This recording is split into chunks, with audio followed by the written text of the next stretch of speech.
आदरणीय बंधुओं, सादर नमस्ते। आज मैं एक वायरल वीडियो के बारे में चर्चा करूंगी जो कई दिनों से वायरल है और हम सभी उसको देख पा रहे हैं। वो वीडियो है जया किशोरी जी के बैग के विषय में, और वो आजकल बहुत चर्चित विषय बना हुआ है। एक बैग, आप कहोगे बैग में क्या विशेषता है जो इतनी चर्चा का विषय बना हुआ है? दरअसल वो जो बैग है उसका जो प्राइस बताया जा रहा है वो लगभग 2 लाख के आसपास का है। वो डियोर कंपनी का बैग है। तो आप कहोगे कि क्या हो गया, इतना कमाते हैं, अगर कंपनी का बैग रख लिया तो 2 लाख का भी बैग है तो क्या हो गया? बिल्कुल सही बात है, किसी को भी आपत्ति नहीं होनी चाहिए। कोई 2 लाख का बैग रखे, कोई 10 लाख का, वो कैसे कमा रहा है, वो उसका धन है, वो कैसे उपयोग में कर रहा है, ये भी वो डिसाइड करेगा। बिल्कुल सही बात है। लेकिन लोगों ने कहा कि हम विरोध इसलिए नहीं कर रहे कि वो 2 लाख का बैग है, हम इसलिए विरोध कर रहे हैं क्योंकि वो जो कंपनी है वो कंपनी गाय का और पशुओं का, मतलब बेसिकली गाय का भी जो चमड़ा है या मांस है वो प्रयोग में करते, मतलब वो प्रयोग करते हैं। तो इसलिए लोगों ने उसका विरोध किया। तो लोगों ने कहा वो सही नहीं है और वो नहीं करना चाहिए था और उन्होंने गलत प्रयोग किया। तो फिर जया किशोरी जी की एक सफाई आई। उन्होंने कहा कि ना तो मैं कोई संत हूं ना मैं कोई साधु हूं, मैं आपके जैसी एक साधारण लड़की हूं जिसकी कुछ पसंद है कुछ नापसंद है। वो इसलिए नहीं लिया मैंने कि वो किसी कंपनी का बैग है, वो मैंने इसलिए लिया क्योंकि वो मुझे पसंद आ गया। और एक पॉडकास्ट में उन्होंने पहले भी कहा, मुझे ये उनकी स्पष्टवादिता अच्छी लगी। हालांकि वो स्पष्टवादिता अब आई है जब सब हो चुका, जितना कमाना था अब कमा चुके। अब आप में स्पष्टवादिता, उन्होंने कहा मैं एक साधारण लड़की हूं और मैं ना मोह माया से दूर रहने को कहती हूँ, मैं कहती हूँ खूब कमाओ और जो आपकी पसंद हो आप करो, जितना भी आपको खरीदना है, जो भी पसंद आए आप ले लो, कोई समस्या नहीं। उन्होंने पहले भी कहा एक पॉडकास्ट में कि एक आईफोन जो भी नया लॉन्च होता है वो 11, 12, 13, 14 जो भी होता है मुझे वो चाहिए, सबसे पहले मुझे चाहिए। लोगों ने तब भी प्रश्न चिन्ह लगाया कि आप तो कथा करती हैं, मोह माया से दूर रहने को कहती हैं, तो फिर आप वो यूज क्यों कर रही हैं? तो आइए, ये भ्रांति उत्पन्न क्यों हुई, उनको स्पष्टीकरण क्यों देना पड़ा, उस पर विचार करते हैं। एक दो बिंदु मैं आपके सामने प्रस्तुत करूंगी। देखिए, सबसे पहले जो हमारा जो सनातनी समाज है, हमारा पूरा जो धर्म टिका है वो आस्था पे टिका है। हम तर्क का प्रयोग नहीं करते। हम कहते हैं धर्म के विषय में बुद्धि का प्रयोग मत करो। सबसे बड़ी समस्या यही उत्पन्न हो जाती है। तो हम ना कथाकारों को बुलाते हैं बीच में। अब तो मैं कहूंगी कथा एक बिजनेस बन गया। पहले मुझे कहने में संकोच होता था, लेकिन अब कहने में मुझे कोई संकोच नहीं कि हमारे देश में कथा एक व्यापार है। जो जितना अच्छा बेच सकता है, जितना अच्छा अभिनय कर सकता है, अगर आप बॉलीवुड में नहीं जा रहे पा रहे, हॉलीवुड में नहीं जा पा रहे, तो आप आकर के कथा का बिजनेस चला सकते हो। अगर आपको थोड़ा रोना धोना आए तो 6 महीने की प्रैक्टिस में ये एक ऐसा बिजनेस है, ये कहते हुए मुझे खेद हो रहा है, ये एक ऐसा बिजनेस है जहां ना तो आपको पढ़ना पड़ता, ना आपको लिखना पड़ता, ना आपको कोई स्वाध्याय करना पड़ता, ना आपको संस्कृत सीखनी पड़ती, ना आपको गुरुकुल में पढ़ना पड़ता, कुछ नहीं करना। 6 महीने का कोर्स करना, गला अच्छा होना चाहिए जिससे आप गा सके, थोड़ा सा आपको रोना, जैसे बागेश्वर धाम ने भी बताया, बागेश्वर धाम वाले धीरेन्द्र कृष्ण शास्त्री जी ने बताया। उन्होंने कहा विक्स रखते हैं बाकायदा रोने के लिए। मैं नहीं कह रही, ये बागेश्वर धाम वाले कह रहे हैं और बिल्कुल सत्य कहा उन्होंने कहा विक्स रखते हैं, बाकायदा ट्रेनिंग होती है, कब रोना है, कब हंसना है, कब अभिनय करना है। ऐसी कथाएं हमारे देश में हो रही हैं, उनको मैं कथाकार नहीं कहूंगी। हमारे देश में आज भी कुछ लोग ऐसे हैं जो ईमानदारी से कथा करते हैं, जो बिल्कुल सत्य कथा करना चाहते हैं, लेकिन लोग उनको सुनना नहीं चाहते। इसलिए कहीं ना कहीं हमारी भी गलती है। हम 10 लाख देके कथा के बारे में कुछ जानना नहीं चाहते। अब वो आप पॉइंट वाइज में आपसे बात करूंगी। अब आप बताइए वो कथा किसकी कर रहे हैं? श्रीमद् भागवत पुराण की ये कथा करते हैं। जब मैं श्रीमद् भागवत को खोलती हूं तो मैं देखती हूं कि संस्कृत में श्लोक है, एक तरफ भावार्थ लिखा है, संस्कृत में श्लोक है। तो जब हम कोई पेपर देते हैं तो कहा जाता है कि इंग्लिश वाला जो बात है वो ज्यादा योग्य है। अगर बाई चांस विवाद होता है न्यायालय में या कहीं भी, तो हम इंग्लिश वाले को स्वीकार करेंगे बजाय हिंदी वाले की। उसी प्रकार अगर आपको कहीं भी इसमें भ्रांति हो तो हम संस्कृत वाला संस्करण अधिक स्वीकार करते हैं क्योंकि संस्कृत की रचना हुई है। तो मेरे सामने श्रीमद् भागवत पुराण विद्यमान है, महापुराण विद्यमान है। तो मैं आपसे ये जानना चाहती हूं कि जो बालक, जो व्यक्ति, जो बहन संस्कृत नहीं जानती वो श्रीमद् भागवत कथा कैसे कर सकती है? आप मुझे इसका उत्तर दीजिए। पहली बात, कैसे कर सकती है? दूसरी बात, आज तक मैं तो स्वयं गुरुकुल में अध्ययन किया है मैंने।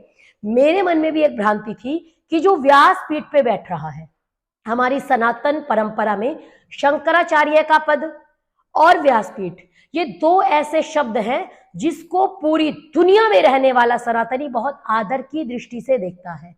अगर इनमें थोड़ी सी भी भ्रांति होती है, थोड़ी सी भी समस्या उत्पन्न होती है, तो इससे आम जनमानस की श्रद्धा हिल सी जाती है और इसका सबसे ज्यादा नुकसान हमको भुगतना पड़ेगा, सबसे ज्यादा हानि समाज को होगी, धर्म को होगी।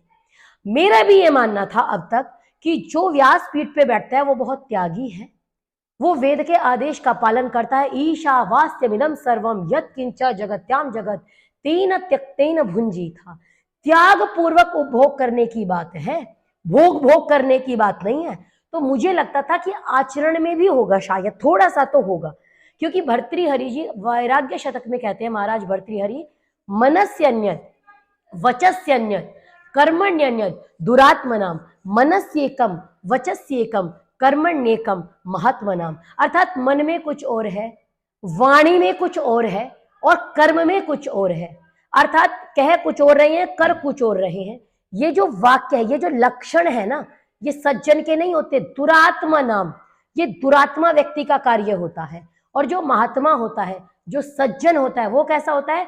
मनस्येकम वचस्येकम कर्मण्येकम महात्मनाम। वो जो कहते हैं, जो मन में सोचते हैं, मनसी एकम, मन में भी वही सोचते हैं, आचरण में भी वही हो रहा होता है और वाणी में भी वही होता है। ये महात्माओं का लक्षण होता है। आप कहेंगे आपने बात क्यों कही? वो मैंने इसलिए कही कि मैं आदरणीय जय किशोरी जी का भी एक वाक्य सुन रही थी। वो विद्या ददाति विनयम विनयाद्यादि पात्रत्वम पात्रत्वात् धनमाप्नोति धनात् धर्म ततः सुखम। श्लोक की व्याख्या कर रही थी। श्लोक उन्होंने नहीं बोला, उन्होंने बोला विद्या वही जो विनम्र बनाए और विनम्रता वही जो एक अच्छा पात्र, विनम्र वही होता है जो एक अच्छा पात्र होता है, अच्छा करेक्टर होता है। अच्छा करेक्टर वही होता है जो बहुत अच्छा धन कमाता है और अच्छा धन वही है जो धर्म के काम आए। मेरी ये बात ध्यान दीजिए, उन्हीं का वाक्य है। अच्छा धन वही है जो धर्म के काम आए। मैं पूछना चाहती हूं कि पूरा पंजाब आप जाके देखो, जगह जगह पोस्टर लगे हैं, किसके? मतांतरण, धर्मांतरण कराने के लिए। आप झारखंड में जाके देखो, कहीं तो हमको तलवार के बल पे और कहीं प्यार के बल पे हमारे इतनी तेजी से धर्मांतरण हो रहा है। लेकिन आप ये बताइए कि धन वही जो धर्म के काम आए। आप 2 लाख का बैग लीजिए या 4 लाख का, मुझे कोई आपत्ति नहीं, क्योंकि कुछ लोग कह रहे थे आप लोग चाहते हो कथाकार गरीब रहे। मैं कभी नहीं चाहती। भगवान वेद का आदेश है, वयम श्याम पतयोरेणाम, हम धन ऐश्वर्यों के स्वामी होंगे। लेकिन वो धन कैसा हो? जो धन मैंने दान से कमाया, जो धन मैंने श्रद्धा से कमाया, जो धन मैंने त्याग का उपदेश देकर के कमाया, जो धन मैंने बलिदान का उपदेश देकर के कमाया, क्या उससे उसका एक हिस्सा हमारे गुरुकुलों में नहीं हो जाना चाहिए?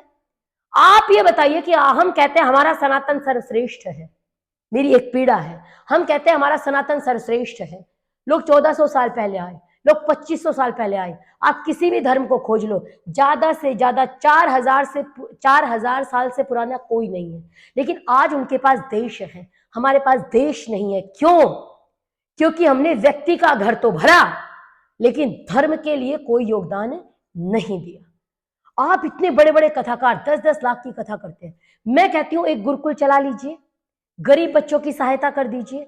क्या हमको नहीं करनी चाहिए? आप कहते हैं मैं त्याग का उपदेश नहीं देती। और राजे महाराजे भी तो बहुत अमीर थे, राजे महाराजे भी तो बड़े बड़ी चैन पहनते थे, स्वर्णाभूषण पहनते थे। मैं कहती हूँ बिल्कुल पहनते थे, लेकिन वो कभी भी कथा के नाम पे मूर्ख बना के, मूर्ख मैं इसलिए कह रही हूं क्योंकि अभी कुछ दिन पहले कथाओं से अली मौला भी गा रहे थे। कुछ लोग कहते हैं ऐसा करने से तो बहन जी धर्म की हानि होगी, ये तो षड्यंत्र है, पैसा आ रहा है कथाकारों के खिलाफ। बिल्कुल गलत।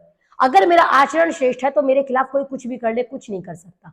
लेकिन कथाओं से आप अली मौला सुना रहे थे या ओला अकबर सुना रहे थे, तो जब विरोध किया, चाहे वो देवी चित्रलेखा हो जिन्होंने कहा था कि अगर नमाज चल रही हो, अगर अजान चल रही हो तो हमको अपनी कथाओं को रोक देना चाहिए, या वो जो बैठ करके काला दुपट्टा ओढ़ करके कथा करते थे, लोगों ने कहा उनका विरोध कोई नहीं कर सकता, आप लोग को माफी मांगनी पड़ेगी। उन्होंने भी कहा बाद में कि हमारी गलती थी, हमको नहीं करना चाहिए। वहां से परिवर्तन आया। अब कथाओं के मंच से भी वीरता का उद्घोष होने लगा, वयम राष्ट्रे जागरियामा पुरोहिता का उद्घोष होने लगा, संकच्छध्वम संवदध्वम संवो मनांसी का उद्घोष होने लगा। तो मैं ये कहना चाहती हूं कि जो कथाकार, अगर आप ये बताइए आप त्याग में, तपस्या में, भट्टी में तपेंगे तो आप में वो आचरण में दिखेगा। हमारी आचार्य जी लोगों ने पूरा पूरा जीवन लगा दिया, गुरुकुल चलाने के लिए तपस्या कर रही हैं, आज भी अपनी ब्रह्मचारिणियों को तैयार कर रही हैं, आज भी वो परिश्रम करती हैं, आज भी वो कन्याओं के लिए धन से लेके, भोजन से लेके और पठन पाठन तक का सारा वहन स्वयं करती हैं, अपने सामर्थ्य का पूर्ण उपयोग करके करती हैं। लेकिन मैं ये जानना चाहती हूं कि आप यूज कीजिए, बड़े बड़े धन का उपयोग कीजिए, लेकिन आपके इस कारण जो आप सामान्य, आप कहती है मैं सामान्य हूं, साधु हूं, संत हूं, मैं कुछ नहीं हूं, मैं तो एक सामान्य लड़की हूं। अगर आप सामान्य लड़की हैं तो ये बात आप अपने मंचों पे जब आपको आदरणीय और बहुत सम्मान दिया जाता है तब आप बताइए कि मैं तो साधारण लड़की हूं, 6 महीना की कथा मैंने बिजनेस में सीख ली है तो मैं वो कर रही हूं। आप स्पष्टीकरण दे दो, फिर आप कुछ ही करो। अब आप बताइए, आपके कारण छोटे छोटे बच्चे कथा करने आ गए जिनको यही नहीं पता। अभी अभिनव अरोड़ा बालक जो है उसकी तो खैर मैं कोई गलती नहीं मानती, गलती तो उनकी है जो उसे धकेल रहे हैं। उसने कहा, उसको एक व्यक्ति ने कहा कि जब आप इतना तपस्या करते हैं, आप इतने ज्यादा उच्च विचारों वाले हैं, आप श्री कृष्ण की भक्ति में लीन हो गए हैं, तो आप गुरुकुल चले जाइए। उन्होंने कहा मैं कोई त्यागी थोड़ा ही हूं, मैं कोई सन्यासी थोड़ा ही हूं। अर्थात उस बालक को यह भी नहीं पता कि गुरुकुल जाने के लिए आपको सन्यासी नहीं होना पड़ता, आप सन्यास की योग्यता अर्जित कर सके इसलिए आपको गुरुकुल जाना चाहिए। वो बच्चा इतना भी नहीं जानता। कृष्ण जी को श्री कृष्ण क्यों कहा जाता है उस बच्चे को यह भी नहीं पता। उससे आप कोई भी प्रश्न करो, आप कहोगे, आप कथाकारों को आप व्यापार क्यों कह रही हो कथाओं का? मैं इसलिए कह रही हूं क्योंकि जब कहा जाए कि मेरी कथा इवेंट हो रहा है, कथाओं को इवेंट कहा जाने लगे, कथाओं में आना नहीं, मेरी कथा को जो भी अटेंड करता है, मैं तो शब्द सुन के हतप्रभ हूं कि आप श्रद्धा का ये रूप आप कैसे ले आए। लोग इतनी श्रद्धा से कथा सुनने जाते हैं और श्री कृष्ण की 2 पीढ़ी उनको पता नहीं होती और कथाओं की लाइन लग रही है देश में। तो आप ये बताओ क्या प्रचार हो रहा है? अगर इतना प्रचार, इतने कथाकार है, इतनी दुनिया है, इतने सनातन के प्रचारक हैं, अगर सब एकत्रित होंगे तो निश्चित रूप से हम सब मिलकर के एक आदर्श समाज की कल्पना जो हम करते हैं वो निश्चित रूप से कर पाएंगे। नहीं तो कथा को अगर हमने व्यापार बनाया तो छोटे छोटे बच्चे जिनको सहतौते संस्कृत का एक छोटा सा भी नहीं आता, जिनको अष्टाध्याय का अ ई उन ऋ के होंगे या उच्चावरट नहीं जानते, वो बच्चे भी कथा को व्यापार बना करके, उनके माता पिता को लगा यार पढ़ाएंगे, आईएएस बनाएंगे, पीसीएस बनाएंगे, इतना करोड़ों रुपया खर्च करेंगे, मुखर्जी नगर में जाके संघर्ष करेगा, उससे अच्छा है अपना गाना बजाना सिखाओ और कथा कराने लग जाओ। तो कम से कम मैं ये कहना चाहती हूँ कि व्यास पीठ पे, मैंने पहले भी बहुत वीडियो बनाई, व्यास पीठ पे बैठने वाले की मर्यादा तय होनी चाहिए, क्योंकि अगर इन पदों ने अपनी प्रतिष्ठा खो दी, व्यासपीठ केवल एक कुर्सी नहीं है, व्यासपीठ केवल एक आपका लगाया हुआ गद्दे का बिछोना नहीं है, व्यासपीठ लाखों लोगों की तपस्याओं का प्रतिफल है। लोगों ने तपस्याएं की तब जाके कथा करते हैं।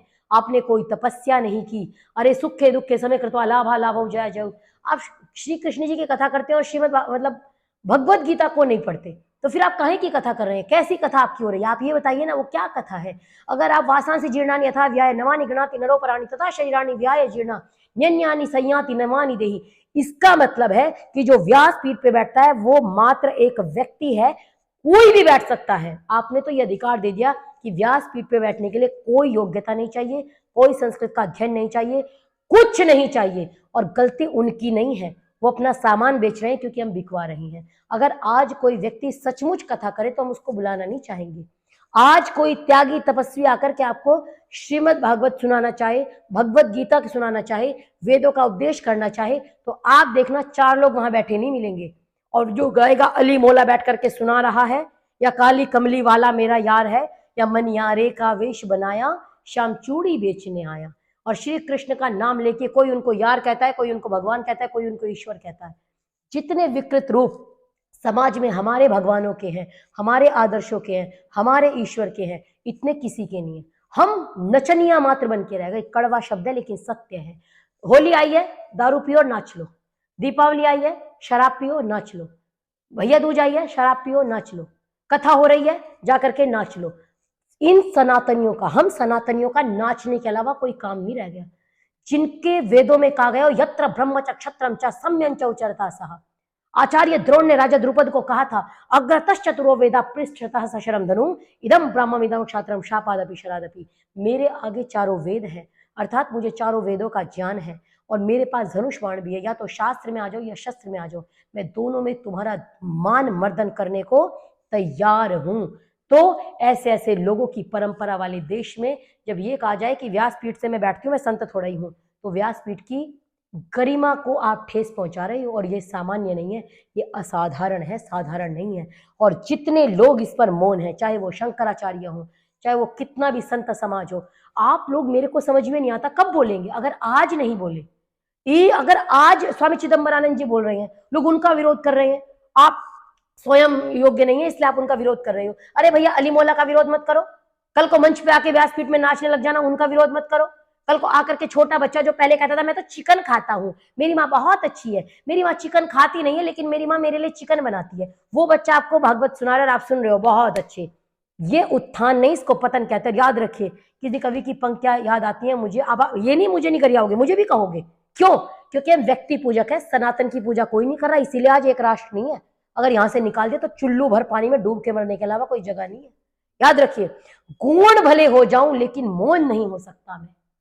मुझे किन्हीं कवि की पंक्तियां याद आती हैं, गुण भले हो जाऊं लेकिन मौन नहीं हो सकता मैं, और युद्ध भूमि में शस्त्र त्याग दूं, द्रोण नहीं हो सकता मैं। युद्ध भूमि में शस्त्र त्याग कर द्रोण नहीं हो सकता मैं। तो मैं समस्त सनातनियों से यही कहूंगी कि व्यासपीठ की मर्यादा को बचाइए, व्यासपीठ की गरिमा को बचाइए। इससे हनन नहीं होता, इससे ठेस नहीं पहुंचती। जब जेल में पहुंच जाते तब तो ठेस नहीं पहुंचती। जब रामपाल के नहाए दूध की खीर से आप लोग खाते हो तब तो सनातन को ठेस नहीं पहुंचती। जब एक एक पादुका 3200 रुपए में बिकती है तब ठेस नहीं पहुंचती। श्री राम श्री कृष्ण के देश में साईं की पूजा होने लग गई, आपके कानों पे जूं नहीं रेंगती।